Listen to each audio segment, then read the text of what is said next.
जय श्री राम दोस्तों। हमारी आज की कहानी है लाचार बुढ़ापा। बहुत बड़े शोरूम के मालिक बलराम प्रसाद जी एयरपोर्ट के बाहर खड़े भयानक गर्मी में आते जाते लोगों को पानी की बोतल खरीदने के लिए उनके आगे हाथ जोड़कर रिक्वेस्ट कर रहे थे। एक बोतल खरीद लो बेटा, पापी पेट का सवाल है। इतने बड़े शोरूम का मालिक आखिर ऐसा क्यों कर रहा था? चलिए जानते हैं आगे की कहानी में। मई के महीने में आग उगलते इस मौसम में बलराम जी आंगन में लगे नीम के पेड़ के नीचे चारपाई बिछाकर लेटे हुए थे। पसीने से तरबतर आसमान की ओर निहारते हुए वे अपनी स्वर्गवासी पत्नी को याद करते हुए लगातार आंसू बहाए जा रहे थे। वैसे तो रात के 1 बज रहे थे, लेकिन उनकी आंखों से नींद जैसे गायब ही थी। नींद आती भी तो कैसे? सुबह से अनाज का एक दाना तक उनके मुंह में नहीं गया था। अब तो उनके पेट की आंतें भी खाने की गुहार लगा रही थी। बलराम जी धीरे से रसोई घर में जाकर खाना ढूंढने लगे, लेकिन खाने के लिए कुछ पड़ा ही नहीं था।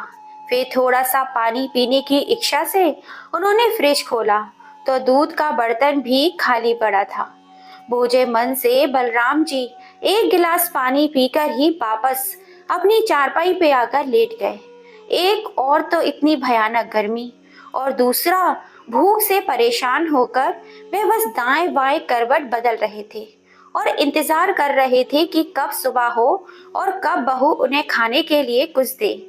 बलराम जी के कमरे में एक पंखा तक नहीं लगा हुआ था, जिस कारण वे आंगन में चारपाई पर ही सोते थे।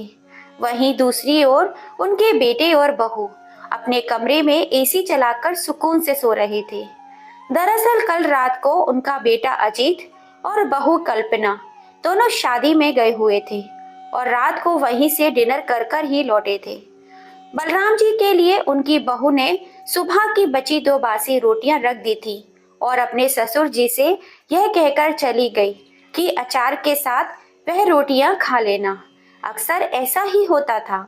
उनकी बहू कल्पना रात की बची हुई रोटियां बलराम जी को खाने को दिया करती थी और अब तो बलराम जी को भी इस चीज की आदत पड़ चुकी थी।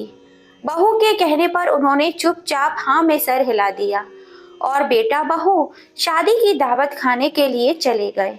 रात के समय जब बलराम जी को भूख लगी तो खाना खाने के लिए वे रसोई में गए, लेकिन जैसे ही रोटी निकालने के लिए उन्होंने डिब्बा खोला तो देखा कि रोटियों को लाल चींटियों ने अपना ग्रास बना लिया है। लेकिन बहुत जोरों की भूख लग रही थी। उन्होंने इधर उधर नजर दौड़ाई तो खाने को कुछ नहीं दिखा। रात के करीब 11:30 बज रहे थे। बेटा और बहू शादी से घर वापस लौटे, लेकिन बलराम जी की हिम्मत नहीं थी रही थी कि वे अपनी बहू से उस समय खाना बनाने को कहें। इसलिए वे चुपचाप अपनी चारपाई पर लेटे रहे और बेटा बहू अपने कमरे में सोने चले गए। लेकिन जैसे जैसे रात बीत रही थी, बलराम जी की भूख भी बढ़ती ही जा रही थी। भूख से तड़पते हुए उनकी आंख लग गई और सुबह कुकर की सीटी बजने के साथ उनकी आंख खुली। चारपाई से उठकर देखा तो उनकी बहू कल्पना रसोई घर में खाना बना रही थी। खाने की खुशबू से बलराम जी की भूख और भी तेज हो गई। दिल को एक संतुष्टि भी मिली कि चलो अब थोड़ी ही देर में स्वादिष्ट खाना खाने को मिलेगा। यह सोच ही रहे थे कि उसी समय उनके कानों में एक कड़कती हुई जोरदार आवाज आई और वे अंदर तक कांप गए। कितनी देर लगा दी आपने उठने में? इतनी देर तक भी भला कोई सोता है? बलराम जी ने अपनी बहू की ओर देखा तो गरम चाय का प्याला बलराम जी के हाथ में थमाते हुए बोली, जल्दी से यह चाय पीजिए और घर के काम में मेरी मदद कराइए। 2 दिन के मैले कपड़े पड़े हैं, उन्हें धो दीजिए और छत पर सुखाने के लिए डाल दीजिए। और जब ये काम हो जाए तो सारे घर की झाड़ पोंछ भी करनी है। और हाँ, जरा तेजी से हाथ चलाना। घर पर मेरे मायके वाले आने वाले हैं, इसलिए मैं खाना तैयार कर रही हूँ। उनके आने से पहले सारा काम निबट जाना चाहिए। एक के बाद एक बहू बातें बोलती ही जा रही थी, लेकिन रात से भूखे बलराम जी बहू के आगे अपना मुंह तक न खोल पाए। एक कप चाय पीकर ही अपने आप को दिलासा दिया और बाथरूम में रखे कपड़े धोने के लिए चले गए। बुढ़ापे और कमजोरी के कारण उनसे इतना काम नहीं किया जाता था, परंतु वे मजबूर थे। सारा काम करने के बाद बलराम जी हाँफते हुए अपनी बहू के पास आए और बोले, बहू, घर का सारा काम मैंने कर दिया है, अब मुझे बहुत जोरों की भूख लगी है। रात से कुछ नहीं खाया। रात को जो रोटियां तुम खाने के लिए रख कर गई थी, उन्हें लाल चींटियों ने अपना ग्रास बना लिया था, इसलिए मैंने उन रोटियों को नहीं खा पाया। तभी बहू तपाक से बोली, अच्छा, आप कहना क्या चाहते हैं? क्या मैं आपको बासी रोटियां देती हूँ? हे भगवान, अब यह इल्जाम लगाना भी बाकी रह गया था मुझ पर। शर्म नहीं आती आपको ऐसा झूठ बोलते हुए? मेरी एक बात कान खोल कर सुन लीजिए, जब तक मेरे मायके वाले आकर खाना नहीं खा लेते, तब तक मैं आपको कुछ नहीं देने वाली। अरे अगर खाना कम पड़ गया तो? अगर कुछ बच गया तो मैं आपको बाद में दे दूंगी। अब यह मेरे सर पर मत खड़े रहिए। ऐसा कहते हुए कल्पना ने बलराम जी के हाथ में एक बिस्किट का पैकेट थमाया और बोली, अपने कमरे में जाकर इन्हें खा लेना, और जब तक मेरे मायके वाले आकर चले नहीं जाते तब तक वहीं बैठे रहना, और इधर उधर घूमने की कोई जरूरत नहीं है। और हाँ, आंगन में से अपनी चारपाई को भी उठा लीजिए, मेरे घर को कबाड़ खाना बना कर रखा हुआ है। बलराम जी का एक मन तो हुआ कि अपनी बहू की कड़वी बातों का मुंह तोड़ जवाब दे, लेकिन फिर यह सोचकर चुप रह गए कि बेटे के आते ही बहू हंगामा खड़ा कर देगी, और बेटा अजीत भी बहू की बातों में आकर फिर से उन्हें वृद्धाश्रम छोड़कर आने की धमकी देने लगेगा। जब से बेटे की शादी हुई है, उसे अपने बूढ़े बाप की तकलीफें नजर कहाँ आती हैं। वह तो सिर्फ अपनी पत्नी की ही बातें सुनता है। इसीलिए बलराम जी ने चुपचाप चारपाई उठाकर अपने कमरे में रख दी और वहीं आकर बैठ गए। सोचने लगे कि कितने मंदिरों में माथा टेका था, कितनी मन्नतें मांगी थी, तब जाकर हमारा बेटा अजीत हमें मिला था। और हम लोग तो यही सोचते थे कि बुढ़ापे में हमारा बेटा हमारी लाठी बनेगा, लेकिन उसे अपनी पत्नी के अलावा ना तो कुछ दिखाई देता था और ना उसकी बातों के अलावा कुछ सुनाई देता था। कभी एक पल भी निकालकर मेरे पास बैठकर इतना तक नहीं पूछता था कि पिताजी, आपकी तबीयत कैसी है, खाना खाया या नहीं। अब तो जब भी मुंह से कुछ बोलता था बस आग ही उगलता था। बेटा और बहू जब भी मुझसे बात करते हैं तो ऐसा लगता है जैसे अभी मुझे खा जाएंगे। क्या कुछ नहीं किया मैंने अपने बेटे के लिए? अरे था ही क्या मेरे पास, सिर्फ 2 कमरों का घर और छोटी सी एक कपड़े की दुकान। लेकिन मैंने सोच लिया था कि मैं अपने बेटे के लिए एक बड़ा कारोबार खड़ा करूंगा। इसीलिए उसके होने के बाद मैंने दुगनी मेहनत की और एक लगातार 12 साल मेहनत करने के बाद एक छोटी सी दुकान शोरूम में तब्दील हो गई। उसके लिए बड़ा सा घर बनवाया और व्यापार की एक एक बारीकी उसे सिखाई, जिसके कारण आज अजीत एक अच्छा व्यापारी बना बैठा है। उसके बाद उसकी पसंद की लड़की से उसकी शादी भी करवा दी और बहू घर में आ गई। सब कुछ कितने अच्छे से चल रहा था। अब तक तो मेरी पत्नी दुर्गा भी जिंदा थी, लेकिन अचानक उसे डेंगू बुखार हुआ और लाख कोशिशों के बावजूद भी मेरी पत्नी दुर्गा मुझे छोड़कर चली गई। जब तक दुर्गा मेरे साथ थी तब तक मैं इस घर का मुखिया हुआ करता था। बेटा और बहू कितना मान देते थे मुझे। खाने पीने की कोई दिक्कत नहीं थी।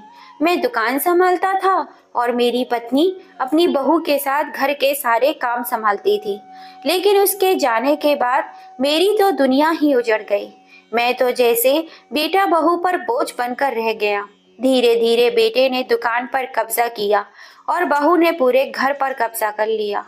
मुझे एक कमरे तक ही सीमित कर दिया। अपने ही घर में मैं कहीं आ जा नहीं सकता हूँ। कुछ दिनों के लिए मेरी तबीयत क्या खराब हुई कि बेटे ने मुझे दुकान पर बैठने से ही मना कर दिया, यह कहकर कि आप बूढ़े हो चुके हो, तबीयत खराब हो जाएगी तो कौन संभालेगा। अब दुकान पर आपकी कोई ज़रूरत नहीं है, दुकान में बहुत अच्छे से संभाल सकता हूँ। ऐसा कहकर उसने दुकान पर पूरा कब्जा जमा लिया। जेब में कुछ रुपए होते तो मैं बाहर से ही खाने को कुछ खरीद लेता, लेकिन बेटा मुझे 1 रुपए तक नहीं देता और बहू खाने को कुछ देती नहीं है। सोचते सोचते बलराम जी फूट फूट कर रोने लगे। बलराम जी की पत्नी दुर्गा को गुजरे 9 साल बीत चुके हैं और बेटे बहू का रवैया दिन पर दिन और भी बद से बदतर होता जा रहा था। अब तो उन्हें 2 वक्त की रोटी भी बहुत मुश्किल से मिला पाती थी। बलराम जी के बेटे ने उन्हें बूढ़ा करार देकर दुकान आने से तो मना कर दिया, लेकिन बहू अपने बूढ़े ससुर से घर के सारे काम कराने लगी। घर की साफ सफाई, झूठे बर्तन, कपड़े तक उनकी बहू उनसे धुलवाती थी और यदि वे कुछ कहते तो घर में कला शुरू कर देती।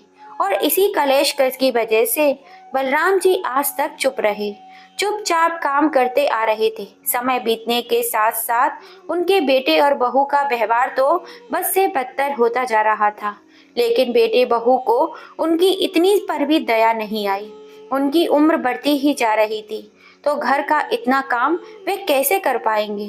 बलराम जी का एक पोता भी है जो डॉक्टर की पढ़ाई करने के लिए विदेश चला गया। जब उनका पोता छोटा था तब बलराम जी अक्सर उसके साथ खेल कूद किया करते थे और उनके पोते अमर को भी अपने दादाजी के साथ घूमना फिरना खेलना बहुत ही अच्छा लगता था।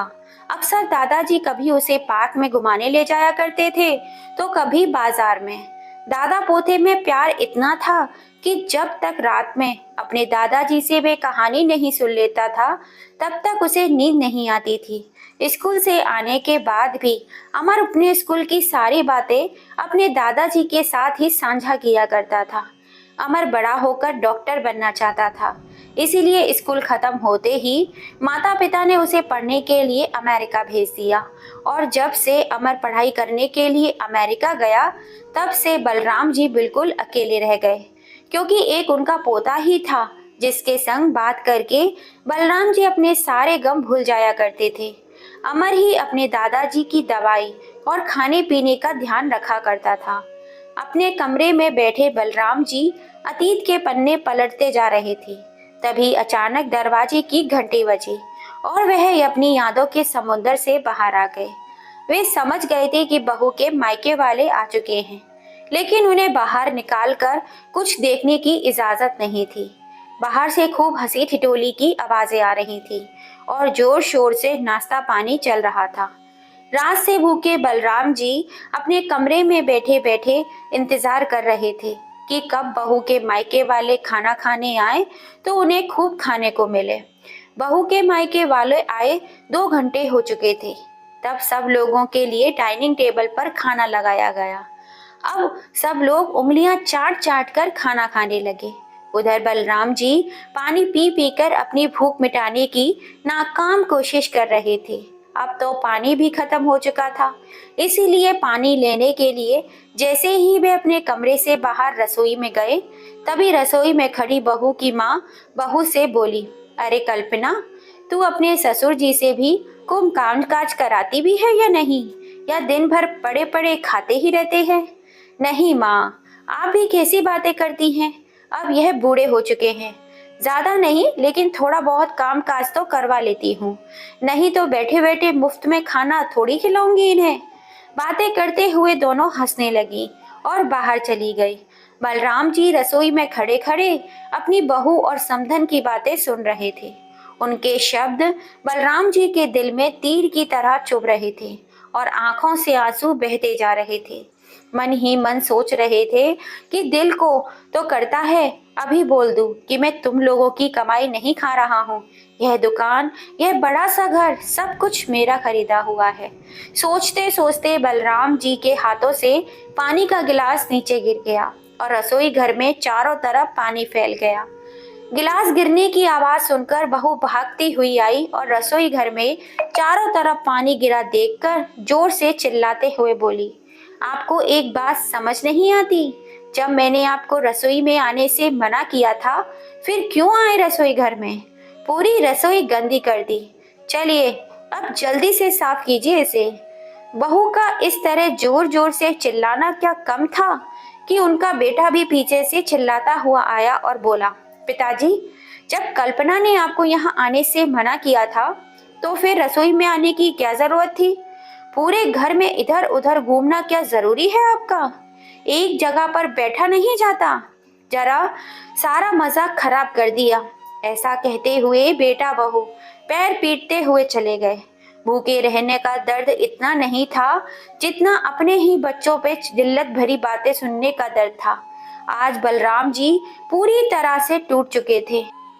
भरी आंखें लिए कांपते हाथों के साथ उन्होंने रसोई की सफाई की और नजरें झुकाए अपने कमरे में चले गए। अपनी किस्मत पर फूट फूट कर रोने लगे। खाना खाने के बाद सभी लोग चले गए और बलराम जी अभी तक अपने कमरे में खाने का इंतजार कर रहे थे कि बहू उन्हें कुछ खाने को दे दे। लेकिन बहू तो रसोई बंद करके अपने कमरे में जाकर लेट गई। बलराम जी को बहू को आवाज देते हुए बोले, बेटा कुछ खाने को तो दे दो, बहुत भूख लगी है। तो बेटा बहू दोनों गुस्से में चिल्लाते हुए बोले, मेहमानों के सामने हमारी बेइज्जती कर दी। आज आपको खाने को कुछ नहीं मिलेगा। अगर चुपचाप इस घर में रहना है तो रहो, नहीं तो घर से निकल जाओ। हमें वैसे भी आपकी कोई जरूरत नहीं है। अपनी बेटी की ये बातें सुनकर बलराम जी अंदर तक पूरी तरह टूट चुके थे। उन्हें समझ नहीं आ रहा था कि वे क्या करें और कहाँ जाएं। लेकिन अब यह अपमान भी उनकी बर्दाश्त से बाहर हो रहा था। बैठे बैठे उन्हें कुछ याद आया और उन्होंने अपना संदूक खोला। संदूक में पुराने पर्स में कुछ पैसे रखे थे। वह पैसे निकालकर उन्होंने अपनी जेब में डाले और अपनी छड़ी उठाकर बाहर की ओर चल दिए। बेटे बहू ने उन्हें जाते हुए देखा, लेकिन किसी ने रोककर इतना भी नहीं पूछा, पिताजी आप कहाँ जा रहे हैं? बलराम जी की जेब में कुल मिलाकर 800 रुपए थे। चलते हुए वे सोचते जा रहे थे कि इन 800 रुपए से ऐसा क्या कर सकते हैं कि भूख की बड़े जोरों से लगी थी। इसलिए उन्होंने सबसे पहले 100 रुपए के एक ढाबे पर खाना खाया और पेट की भूख को शांत किया। बलराम जी शुरू से ही एक सफल व्यापारी थे। वो बूढ़े जरूर हो चुके थे, लेकिन दिमाग अब भी बिजनेसमैन वाला ही था। बाकी के बचे 700 रुपए हाथ में लेकर सोचने लगे, ऐसा क्या किया जाए जिससे भूखे पेट भी ना सोना पड़े। बहुत सोच विचार करने के बाद उन्होंने बचे हुए पैसों से कुछ पानी की बोतल खरीदी और एयरपोर्ट के बाहर जाकर आने जाने वाले लोगों को बेचने के लिए खड़े हो गए। इतनी भयानक गर्मी में भी काफी देर तक पानी खरीदने के लिए कोई नहीं आया। गर्मी में खड़े खड़े वे पसीने से भीग रहे थे, लेकिन फिर भी उन्होंने हौसला बनाए रखा। इतनी भयानक गर्मी में दूसरों की प्यास बुझाने वाले बलराम जी खुद अपनी भूख प्यास से जूझ रहे थे। लेकिन इतनी बेबसी होने के बाद भी उन्होंने हिम्मत नहीं हारी। धीरे धीरे उनकी पानी की बोतल बिकने लगी और शाम होने तक सारी पानी की बोतल बिक गई और उन्हें 200 रुपए का फायदा भी हो गया। रात होने को थी तो घर लौटते हुए उन्होंने रास्ते में ढाबे से खाना खाया, क्योंकि उन्हें पता था कि घर पर बहू तो उन्हें खाने को कुछ देने वाली नहीं है। इसलिए खाना खाकर वे घर लौटे। अब हर रोज बलराम जी ऐसा ही करने लगे। वे बूढ़े हो गए थे, लेकिन उम्र में उन्हें मेहनत करने में कोई परेशानी नहीं होती थी। सुबह घर के सारे काम करने के पश्चात बलराम जी रोजाना पानी की बोतल बेचने के लिए एयरपोर्ट के बाहर जाकर खड़े हो जाते और बेटा बहू तो वैसे भी उनसे बात करना पसंद नहीं करते थे। इसलिए वे भी उनसे कोई भी बात न पूछते थे न बताते थे कि आप इतने समय के लिए कहाँ जाते हैं। बलराम जी के पास अपना खर्च करने के लिए कुछ पैसे इकट्ठे होने लगे और उन्हीं पैसों से वह भरपेट खाना भी खा लेते थे और कुछ पैसे बचा भी लेते थे। अब उन्हें हर छोटी मोटी चीज के लिए अपने बेटे बहू के आगे हाथ फैलाने नहीं पड़ते थे। ऐसा करते करते 6 महीने बीत गए। 6 महीने के बाद बलराम जी के पोते अमर की पढ़ाई भी पूरी हो चुकी थी। अब वह अपने मम्मी पापा और दादाजी को सरप्राइज देने के लिए इंडिया वापस आ रहा था। फ्लाइट में बैठे बैठे मन ही मन सोच रहा था कि मुझे अचानक अपने सामने देखकर मेरे मम्मी पापा कितने खुश हो जाएंगे और दादाजी तो मुझे गले से ही लगा लेंगे। आखिर इतने सालों बाद अपने बेस्ट फ्रेंड से जो मिलेंगे। अमर के साथ उसका एक दोस्त भी इंडिया वापस आ रहा था। दोनों दोस्त आपस में बैठकर बातें कर रहे थे। अमर अपने दोस्त को दादाजी के बारे में बता रहा था कि कैसे उसके विदेश जाने की बात सुनते ही उसके दादाजी की आंखों में आंसू आ गए थे और आज उसे अचानक अपने सामने देखकर उसके दादाजी खुशी का तो ठिकाना ही नहीं रहेगा। जैसे ही अमर अपने दोस्त के साथ एयरपोर्ट से बाहर निकला तो वहीं गेट के बाहर उसके दादाजी पानी की बोतल हाथ में लिए बेच रहे थे और रह रहकर अपने रुमाल से अपना पसीना पोंछ रहे थे। उसी समय अमर के दोस्त ने उससे कहा, अमर, यह तो तुम्हारे दादाजी लग रहे हैं। वे दोनों बलराम जी के नजदीक गए। जाकर देखा तो अमर की आंखें फटी की फटी रह गई, क्योंकि वह सचमुच उसके दादा ही जे थे। दादाजी आने जाने वाले लोगों को बुलाकर पानी की बोतल खरीदने की गुजारिश कर रहे थे। जैसे ही अमर उनके पास गया तो बिना देखे ही उन्होंने उसे बोला, यह पानी की बोतल खरीद ले बेटा।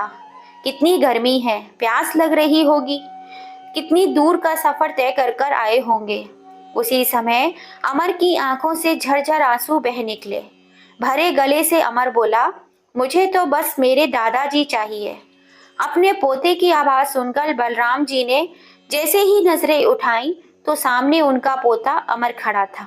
दोनों दादा पोता एक दूसरे से खूब कसकर गले मिले और फूट फूट कर रोने लगे। पास में खड़ा अमर का दोस्त भी ये सारा नजारा देख रहा था और उसकी आंखों से भी आंसू बह निकले। फिर अमर ने अपने दादाजी की ओर देखा तो वह पहले से भी बहुत ज्यादा कमजोर हो चुके थे। उनके चेहरे को देखते ही उसे प्रतीत हुआ कि मानो उन पर वेदनाओं के पहाड़ चकनाचूर हुए हो।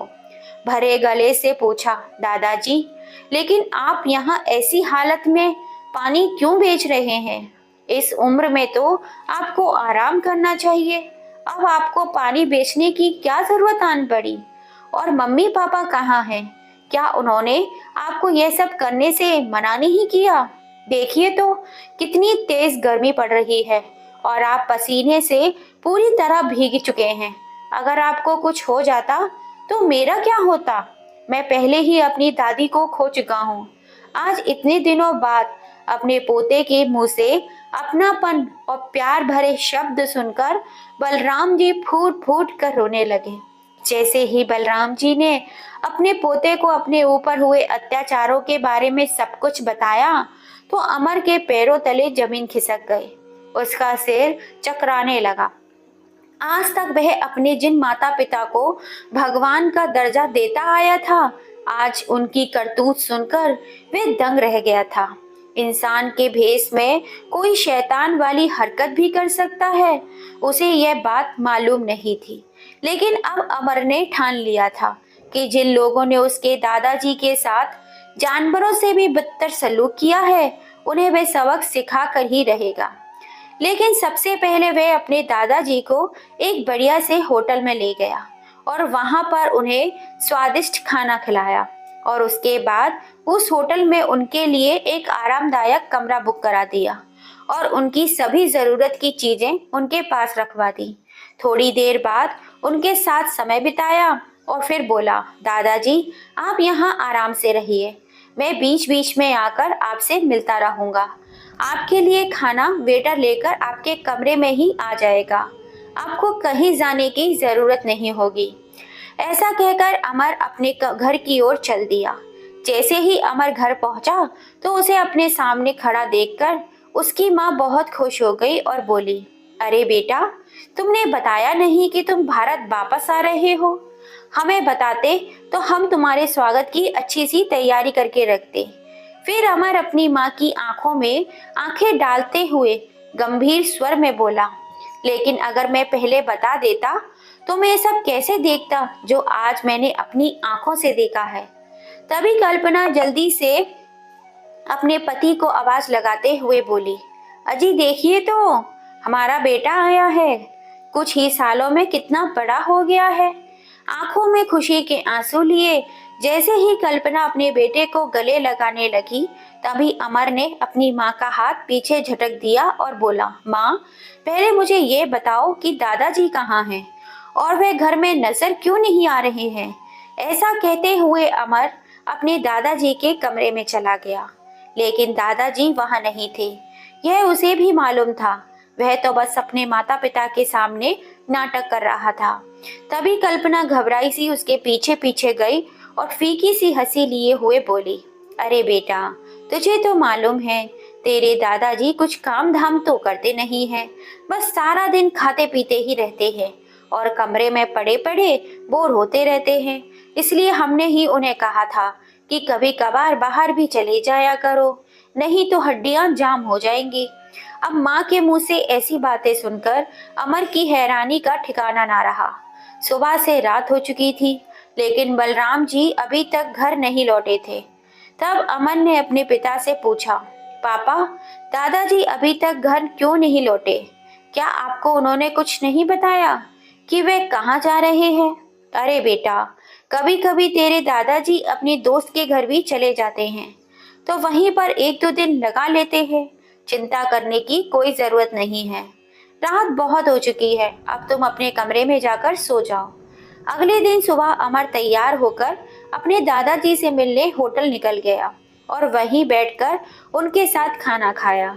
अपने दादाजी को हिम्मत देते हुए बोला, दादाजी, आप बिल्कुल फिक्र मत करिए, जल्दी ही सब कुछ ठीक हो जाएगा। उसके बाद अमर अपने दादाजी को लेकर घर पहुंचा तो उनके बेटा बहू उन दोनों को एक साथ देखकर हक्के बक्के रह गए।